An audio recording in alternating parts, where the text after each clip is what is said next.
Hi everyone, welcome to the Communication and Conflict YouTube channel and Chaos podcast, promoting mindful communication growth through conflict. So today's video and podcast, I want to talk about the personal challenges that mediators face in carrying out their role, and look at sometimes the things that can be kind of self-contradictory if mediators aren't what I call mindful or self-reflective about their practice and the approach that they use to providing mediation. And sometimes, unfortunately, that would seem to extend to the training of mediators as well. That doesn't seem to have addressed particular issues within mediation practice that mean that in some senses there are kind of contradictions within the approach.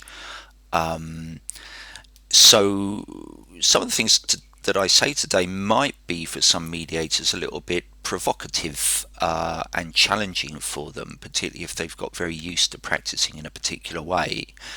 But I hope that it might cause for some self-reflection, because quite often when difficulties arise in mediation, there can be a tendency to externalize the problem onto the participants themselves and say, they're difficult, they're obstructive, they're resistant, without actually acknowledging that maybe the reason that they're acting that way towards the mediator is because of the mediator's practice and perhaps some of these contradictions that I'm going to talk about. So I want to start with, first of all, as I say, kind of on a personal level for mediators to kind of consider, well, why have they become mediators in the first place? What was their reason? What was their belief about the process? What were their views about themselves that made them think that maybe mediation is something they want to do? Or perhaps in some situations they haven't considered that at all. It's just been something that they've been trained in as part of their role within an organisation. And none of these things are a problem, because it should be that any training that's provided for mediators helps people to think through, well, what is the intention of the mediation role?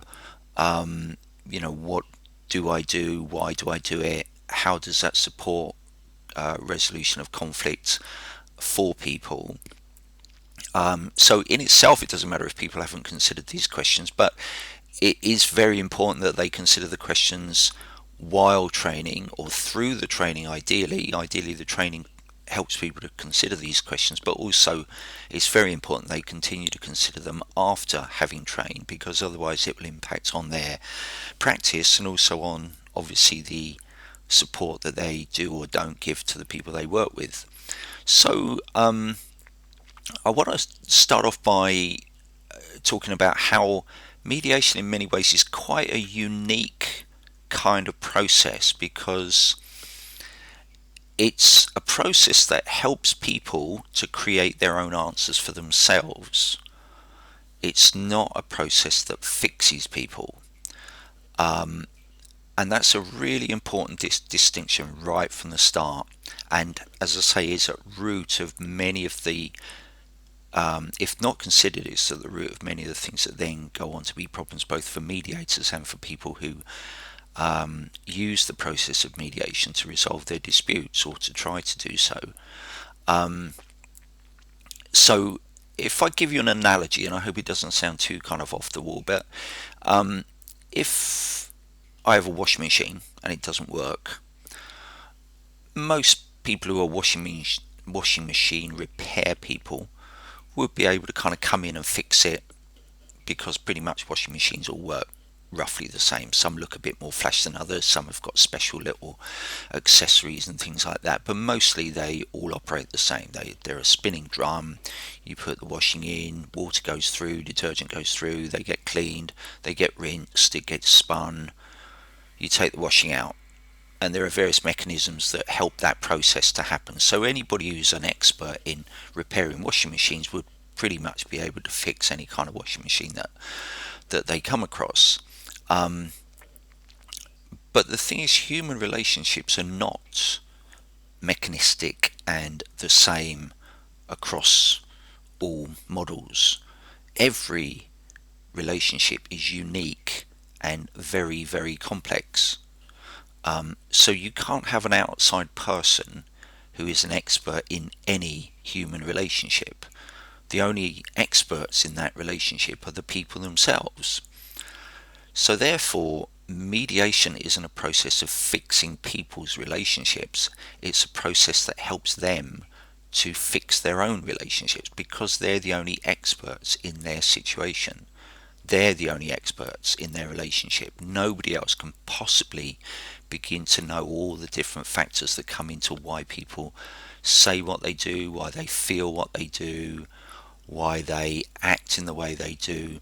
Even if from the outside it looks like a dispute is the same as another dispute, to an outside observer, that outside observer is only looking at a kind of a snapshot of the situation. They have no idea about all the feelings, the things that have led up to the situation, the perspectives on it, the values that come into the decisions they make. It's infinitely more complex than a simple mechanism such as a washing machine. Um, and obviously, it's also an interaction between two people. So, for example, if I have a problem with someone over something, maybe they disturb me with their noise or something, my relationship, my difficulty over that will be entirely different to my relationship with somebody else who makes noise that disturbs me. So we can't just say, oh, it's a noise problem. It's a relationship problem. And I am the only person who knows my experience of that difficulty. So if someone comes in and wants to tell me how I should fix it, the chances are they will never even begin to know all the factors that come into my decisions about what's right for me and what's not right for me in terms of how I deal with that situation. So I'm kind of laying that on quite thick because sometimes there's a risk that mediators do see themselves, and it might be the reason they got into mediation. And also, unfortunately, sometimes people are even trained to believe that they are the people who come in, look at a situation, diagnose it, assess it, diagnose it, and then prescribe for it, as if the mediator is the fixer. And this is extremely problematic for a mediator if they then say to people, mediation is a process that helps you to resolve your difficulties with other people.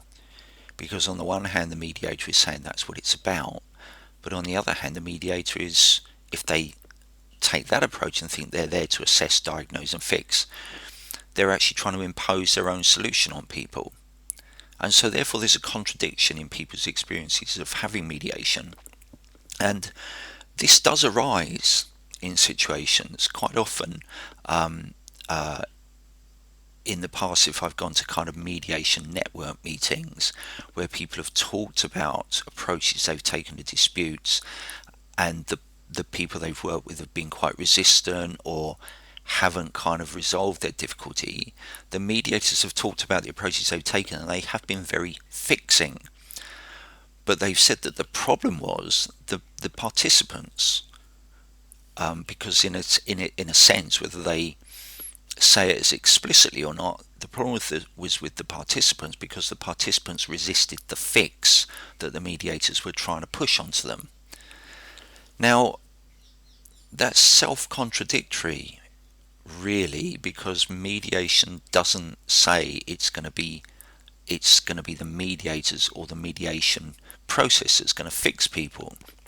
The process is designed, as I would call it, as a creativity supporting process that supports people in communicating more effectively and being creative in resolving their own difficulties, in creating an answer to their difficulties where before they hadn't been able to. But if I think that I'm going to fix it, that immediately changes the whole dynamic, because it's suggesting that I'm know more about, I'm going to fix, I know more about the problem that the people are experiencing. I've got to fix, and all I've got to do is get them to do what I want them to do. And I'll be honest, I think most concerns that I hear mediators express about their practice is based on this kind of inherent contradiction between what they say they're there to do and what they do actually do.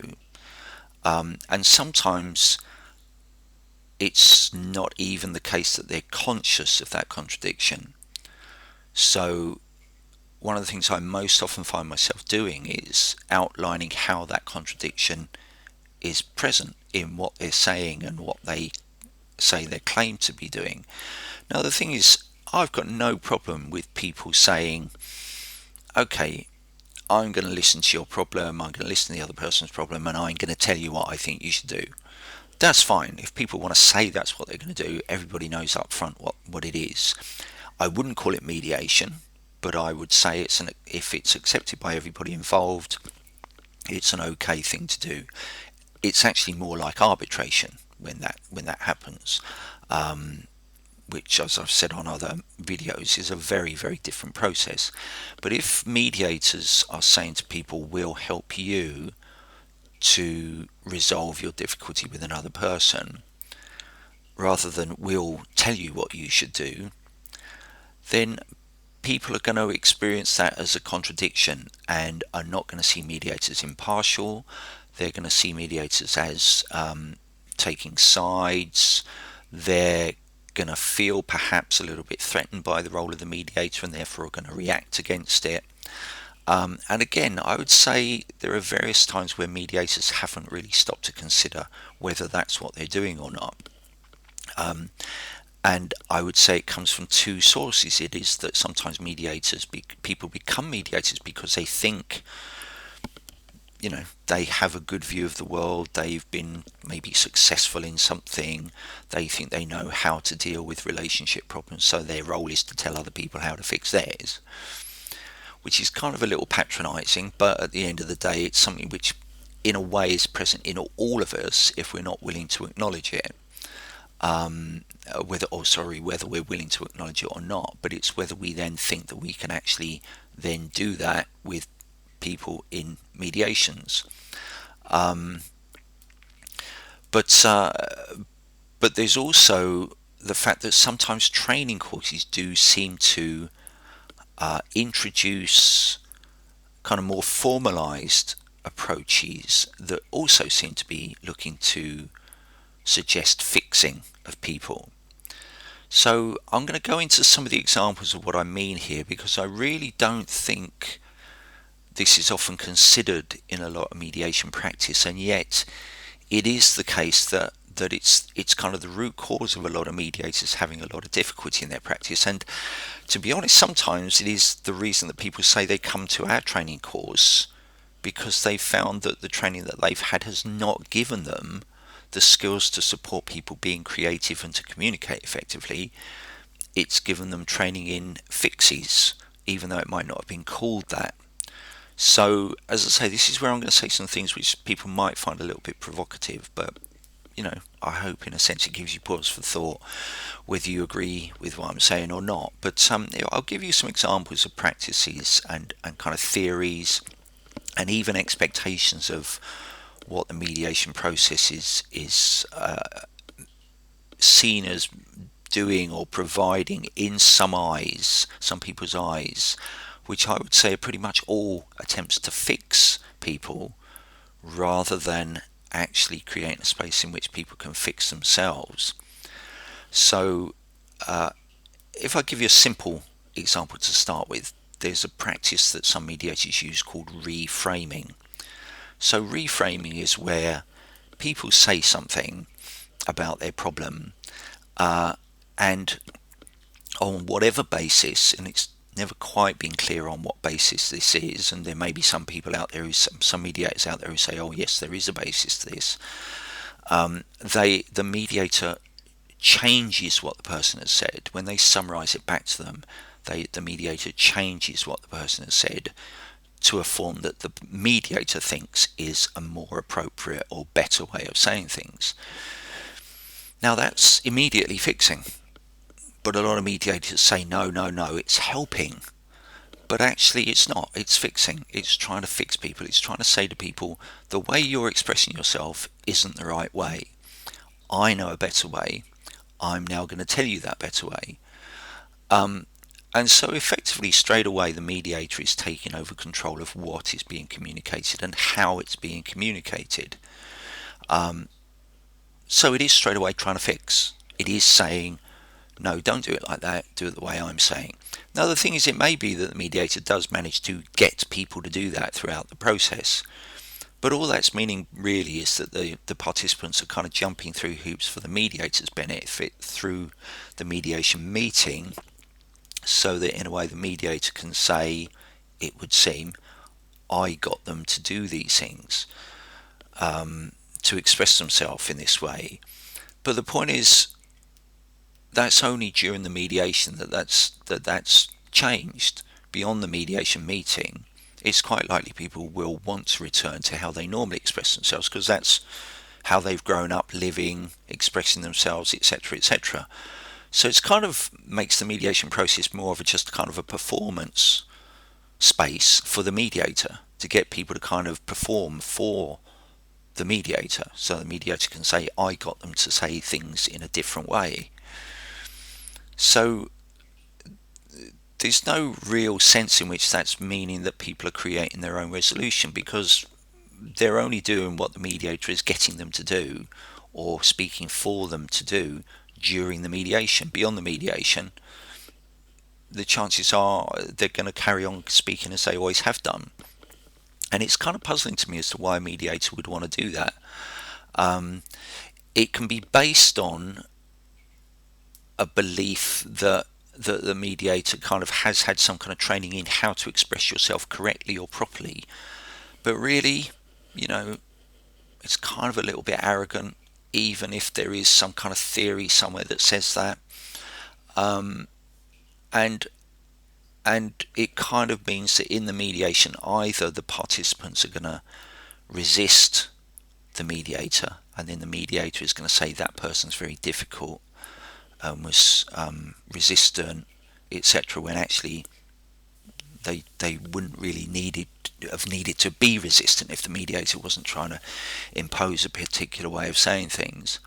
Or the participants will be very compliant in the meeting because perhaps they perceive the mediator as having a certain status and authority, and so they'll kind of jump through the hoops for the benefit of the mediator during the meeting. But it won't really be much good to them beyond the meeting because they're just doing it for the benefit of the mediator. So it makes the process about the mediator, not about the clients. And I've started off with reframing, perhaps sounded like I've given it a hard time, but the reason I've done that is because it's kind of true of all the rest of the things that I'm going to say about as well, which are, again, I would say, the mediator wanting to impose a certain way of doing things which may not be what the participants want. So for me, that kind of wastes the space and time that's being given to the clients to be able to create their own answers in the situation. And it also contradicts the idea that mediation is about people creating their own resolution. It's saying that people have to jump through the hoops that the mediator sets for themselves. So this is where I'm going to go into some of the other ones which sometimes people find a little bit controversial, and that is the use of non-violent communication, neuro-linguistic programming, and even ideas around neurophysiology. Interesting that they're all begin with N. I don't know if there's any relevance there. Probably isn't. But anyway, so if I give you some examples, what I mean there, and I'm only going to give kind of superficial examples, but they are the kinds of things that I've come across as being a motivation or an intention of mediators who draw upon these approaches within their mediation practice, but don't seem to acknowledge that it's trying to fix people. It's trying to say, I've got this theory about how you can resolve your conflict, so I'm going to expect you to fulfill the requirements of that theory when I'm providing mediation for you. So I don't want to kind of pick on anyone in particular. I just want to give it as a general example of how people can bring in theories of how communication or conflict resolution can happen, and then expect the people in the mediation to kind of, in a sense, perform for the benefit of the mediator, that kind of way of interacting. So with NVC, there's a lot of emphasis on people being able to express their needs, and so mediators will say things like, "So it sounds like you need such and such in a situation," because the basis of the approach is that if people express their needs, then that means they won't get upset, won't feel ignored, etc., etc. And it's great as an idea. I mean, I wouldn't ever want to criticize NVC as an idea, as a way of kind of just reflecting on our own way of communicating, but as a technique for fixing other people, it means that we're saying, okay, because I like the idea of NVC, I think therefore you should as well. So it's trying to fix people. It's inputting and potentially imposing an expectation for how people should interact, rather than giving them the space to interact in the way that they choose to, that is normal for them, and to be able to create a way forward that fits with their normal mode of communicating and being and feeling and perceiving, etc. But if a mediator brings in a particular theory into their practice, it's kind of saying that the participants have to operate in the way that the mediator thinks they should. So it is trying to fix people, rather than supporting people in fixing themselves. So that being the thing with NVC, with NLP, neuro-linguistic programming, there are suggestions that, people speak in certain modes, certain sensory modes. They, that the problem might be because one person speaks in auditory mode, so they say things like, "Oh, that sounds like," or "That doesn't sound very good to me," or etc. So that's their way of saying things, whereas the other person might be using phraseology such as "it looks bad to me," or "it looks, it doesn't look very good," or "I don't like the look of that." Or they might use kinesthetic language, such as, "Oh, that doesn't feel right to me. It's all a bit touch and go," etc. So it's the suggestion is that sometimes people's conflicts arise from things like the way that they say things, and them being different based on our senses. Now again, great, lovely theory, lovely idea. I'm sure in some situations it kind of makes sense for people, but it may not be the way that the people we're working with like to see things. These are all just theories. They're not actual facts. They're very interesting theories. They might cause us all to, if we look into them, have some kind of insights about our own way of doing things, but they're theories. They're not, people aren't turning up to mediation to have somebody else's theory thrust upon them. They're turning up to be able to have an effective conversation with someone that they're fallen out with.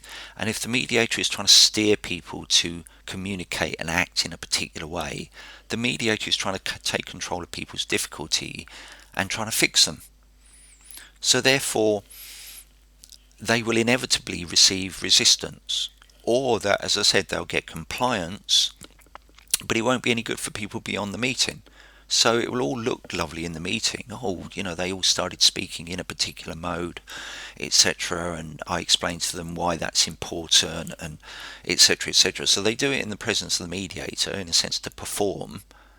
But after the meeting's over, it's kind of irrelevant to people, and it means that they've spent their session, in a sense, performing for the mediator rather than actually getting a chance to have an effective conversation with each other and being supported in that through the mediation process. The other one about neurophysiology is, again, it's all very interesting. Perhaps when people feel better, they have increased levels of serotonin or whatever different chemicals arise when people interact or in conflict or when they're happy, etc. But again, if the mediator's going into the room trying to kind of cause people to have different chemical changes in their brain or using techniques to try to do that, it's kind of like the participants are passive subjects in their experimentation. Again, they're not being helped to have an effective conversation based on what they themselves know to be their way of communicating and interacting. So again, it's almost like it becomes a bit of a kind of a playpen for the mediators to play with their own ideas and theories, rather than the mediator focusing on creating a space in which people feel supported and able to have a conversation in whatever way they want to communicate with each other, so that it then acknowledges the uniqueness of the relationship that exists between the people involved, and that there is no one outside theory that can be imposed on people in order to resolve their dispute. So it allows for the uniqueness of a different relationship to be created based on each person's unique understanding of both themselves and their experience of being in relationship with the other person. And so from the outside, as I said earlier, any difficult situation might look from the outside to be a particular thing to other people. Oh, it's over a noise dispute. Oh, it's over a promotion. Oh, it's over how they spoke to each other in a meeting. So from the outside, it can look very generic. We can say, oh, it's a bit like when so-and-so had a difficult discussion in the meeting. Well, no, it's not, because it's a completely different relationship, even if it looks to us from the outside as though it's the same, because that's us projecting our own generalizations and assumptions on the people, rather than acknowledging that it's a unique relationship between the two or more people involved in the situation. I mean, just as an example, as I say that, I'm reminded that if ever I'm given a referral about a dispute, and particularly if it's a group dispute, it's almost always not the case that what the referrer tells me the issues are about, that they then go on to be what the dispute is about. And that's not a problem. I would never expect it to be otherwise. It's just an acknowledgement that somebody else's perspective of other people is going to be different to their own perspective of each other. And mediation should recognise that. I would say it does recognise that if it's practiced in a way which isn't thinking that we're there to fix people. So there's one final thing that I think is sometimes a fix, which can be as much if not more about the mediator, is this idea that mediation is about agreement. Now, if participants say of their own volition that they want to create agreement in a meeting, great, that's their choice. They've decided that's what they want. So long as they're clear from the start, it's one of the possible outcomes, so that they know that it is something that can be possible for them if they want it. That's great. And they will bring any knowledge that they need to have that the mediation is about something that needs an agreement. Sometimes people, when I say this, sometimes some mediators say, yeah, but if it's over a contract issue or a complaints issue, they have to have an agreement.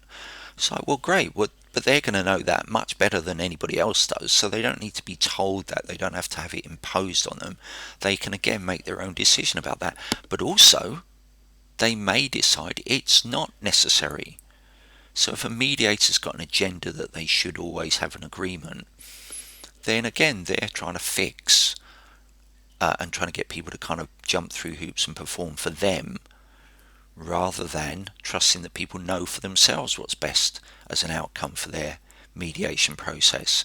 But the thing is that sometimes there's an expectation that an agreement should be created or reached by participants in mediation, where actually there's no reason at all why that should be a necessary part of resolution. So again, if the mediator is kind of continuously pushing for people to have to agree to get it all down on paper, etc., it's obstructing what the participants can get from the mediation process, if they're left to decide for themselves what they want.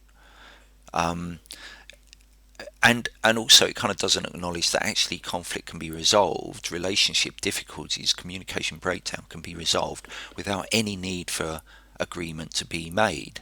Um, Quite often people resolve their difficulty simply by seeing that a lot of the assumptions they held about the other person and about each other were wrong, and that perhaps people's motivations for doing certain things that they did are different to what they originally thought, so they're not as threatening and as malicious as they originally thought, because been able to have a bit of a kind of a ding-dong argument with each other in a mediation to kind of get things out on the table, to hear why the other person has done what they've done, to hear to have answered the questions that they've got of the other person.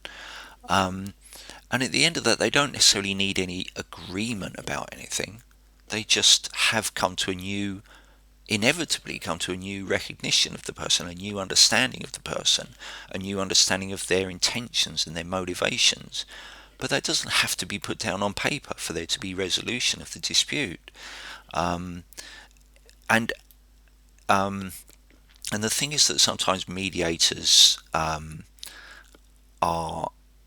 constrained by external suggestions that that's what should be the outcome. So that, therefore, for me, it's not about mediators saying, "Oh dear, I've got to do this because the external pressure." It's about the mediator saying to the people who are putting those pressures on, actually, that's not a true representation of a resolved outcome. It's up to the mediator to challenge those expectations. We often get suggestions that outcomes of mediation should be agreement, partial agreement, or no agreement, as if there's this kind of league table of what's good and what's not, which again is this kind of strange imposition of an outside expectation on two people who may have no interest in the mediator's needs to have this kind of league table imposed upon them. Um, uh, that actually the best outcome people might have is no agreement, but a recognition that they can be in disagreement with the other person without it having to be threatening to either of them, to do what I would call respectfully and creatively disagree. Most of us have effective relationships with other people who we might strongly disagree with over certain things, but we can do it in a way which is respectful, creative, perhaps even humorous, and kind of fun. But this idea that we should have to have an agreement as a consequence is an imposition from the mediator, who apparently is there to give people space to create their own resolution. So these are the ways in which I want to kind of outline for mediators who are practicing, who may or may not be listening to this, that to what extent do you consider the kind of congruence, that's the right word, of what you say you do with what you actually do within your mediation process? To what extent are you mindful of those things? To what extent do you find yourself saying that participants are difficult and resistant to the mediation process?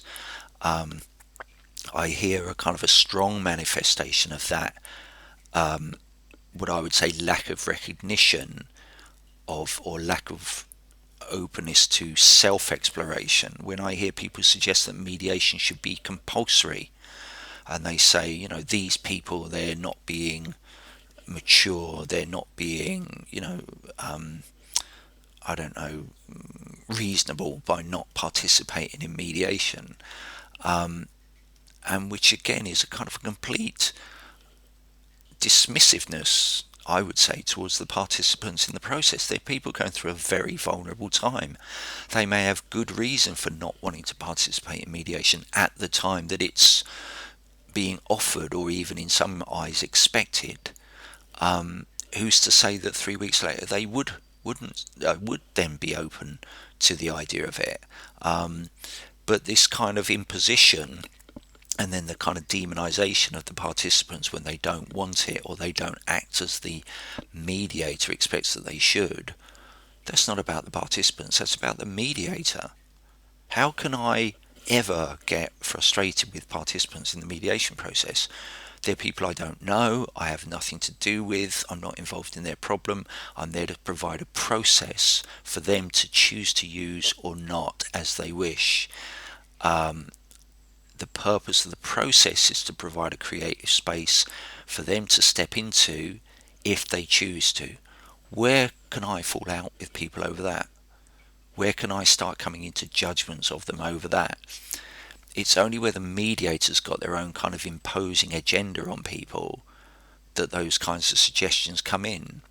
Um, so, again, these are areas in which the personal challenges of mediators are perhaps sometimes not explored or reflected on, and in the end, the problem is externalized onto the clients, which basically adds to their burden.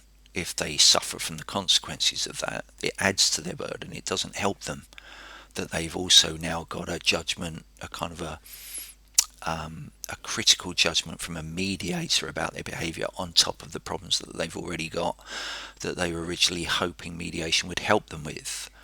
And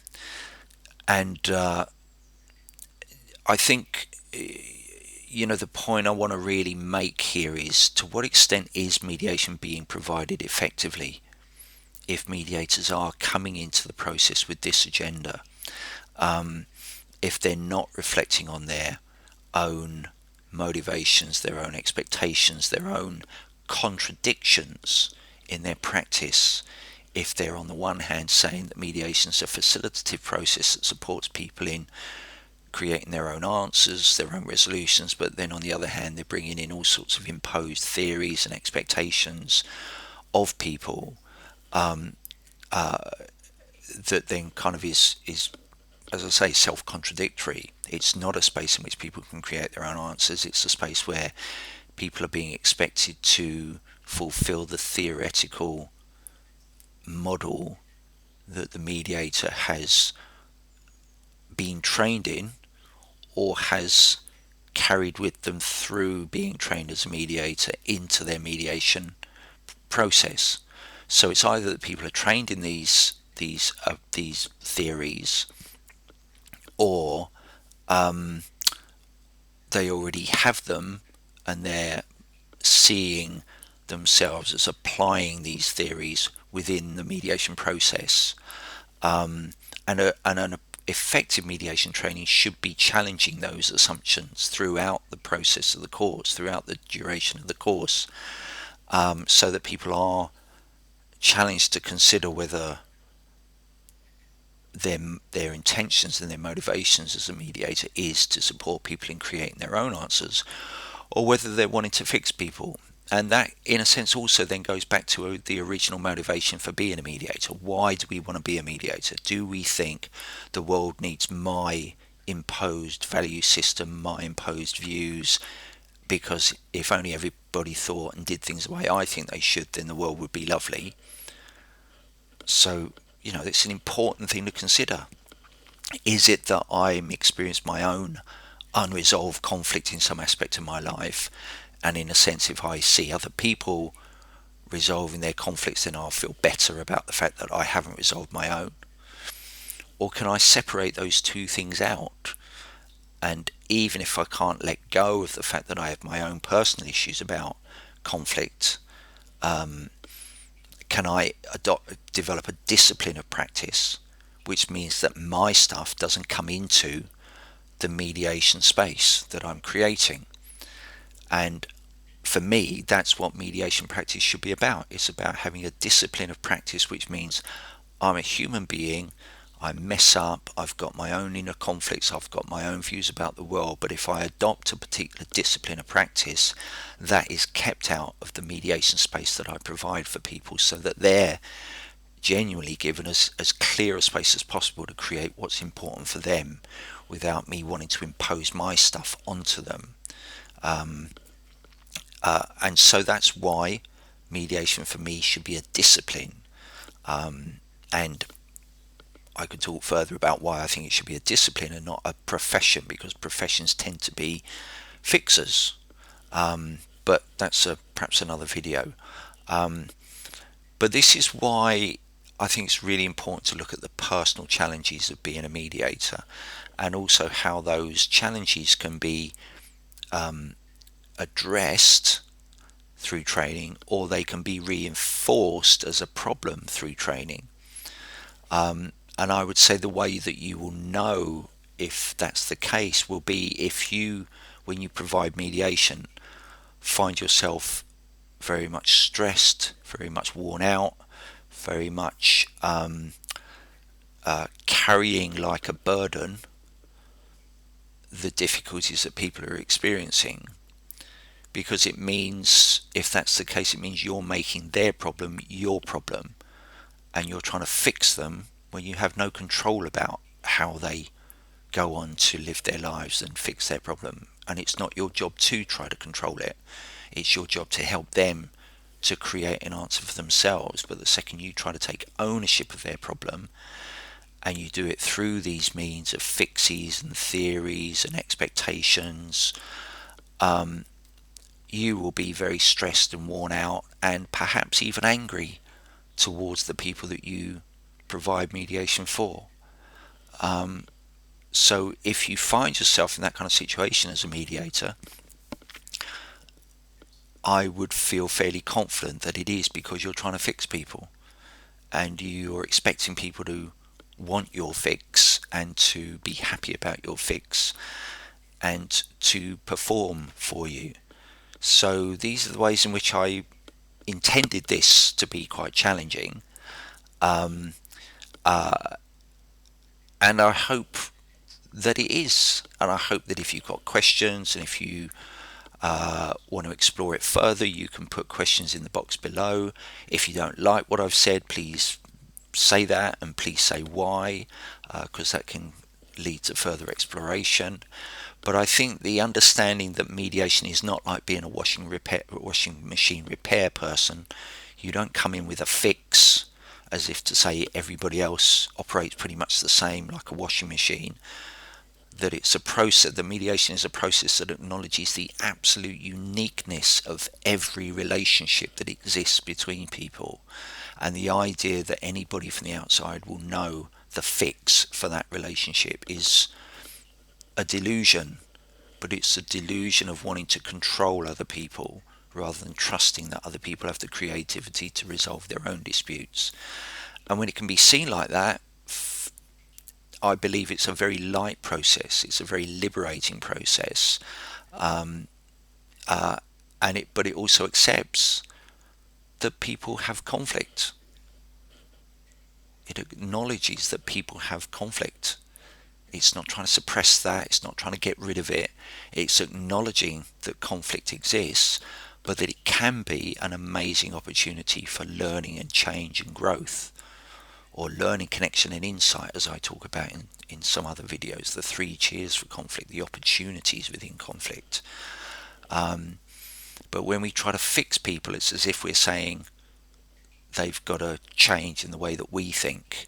And sometimes it can be that mediators are, in a sense, using the mediation process to live out their own stuff, rather than acknowledging they have their own stuff, that as mediators they're also flawed human beings, but the process is a disciplined process that we provide that doesn't allow our own stuff into it. And sometimes I don't think there's enough consideration about that, and therefore that's detrimental to both the mediator and to the people for whom the mediation process is provided. So I'm going to end there. There's probably more I could have said, but I probably said quite a lot about that. I hope it's caused you to think about things. I hope it's given you pause for thought. As I say, if you don't agree with what I've said, please put in the comments below or contact me to say so. If you do agree with me, please let me know what it is you liked about what I said. Please share the video if you think it would be of interest to people to listen to, perhaps other mediators or people who are considering becoming mediators. If you'd like to know more about the kind of the discipline of approach which does, in my view, support creativity of people and effective communication without fixing, then get in touch with me, because that's the basis of our training, mediation and conflict coaching training.